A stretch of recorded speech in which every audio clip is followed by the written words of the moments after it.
Oh man, if I could tell you how much these mistakes cost me, I swear I could go on for days. Today we're gonna go over the 5 biggest mistakes you can make when it comes to your mental health. The reason I wanna go over this is because I don't want you to fall victim to the same mistakes that I made. I want you guys to succeed and find happiness in your life and find the true you. And make sure you stay tuned till the end because number 5 is the most detrimental of them all. Okay, let's get right into it. Number 1, not getting professional help early on. The key word here is professional. There are trained professionals that have gone to school for years and have years of experience helping people in improving their mental health. Trust me when I say it's okay to ask for help, especially from a professional. They're here for a reason, so take advantage of it. And speaking from experience, if you don't find someone that is suitable to you at first, just keep searching. The right health professional is out there for you, I promise. Number 2, not treating physical health and mental health equally.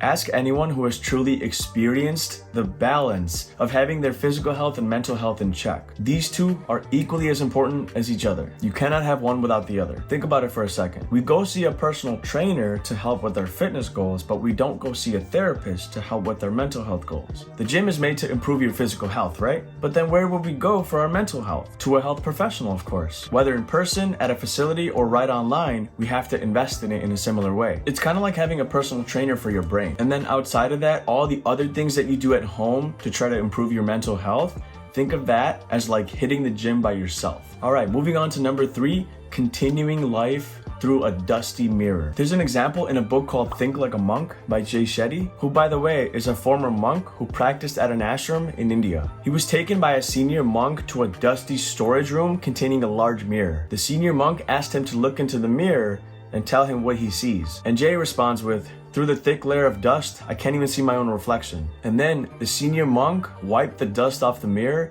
and his view, just like that, became much more visible. Removing the dust in this case is referring to cleaning the mind and living a life of peace and purpose. Once you've done that, you can finally move forward in a way where your identity and your path forward becomes much more clear. Number 4, not investing in my mental health. Most likely, if you take a look at your bank statements, you'll find on there things that you are spending money on for temporary happiness. For example, purchases to help you ignore the problem at hand and ignore the truth, or eating out and eating in your feelings. We've all done it. I'm guilty of it too. But I'm telling you, all this money can be spent on growing your mental health and even improving your physical health, which, like I said, go hand in hand. Whether it's starting therapy or doing a retreat or being part of a mental health group or program, your money can be invested more wisely. If I had taken that money and invested in my physical and mental health early on, I can honestly say that I'd be much more further in my journey of where I want to be than I am now. But let's not dwell on the past or stress about the future. Let's focus on the present and work with what we have now. Number 5, the most detrimental of them all, thinking that it is okay to hide your feelings. It is not okay to hide your feelings. Speak up as soon as possible to someone you trust or a health professional so you can start to heal. You don't want to live the rest of your life in a fog.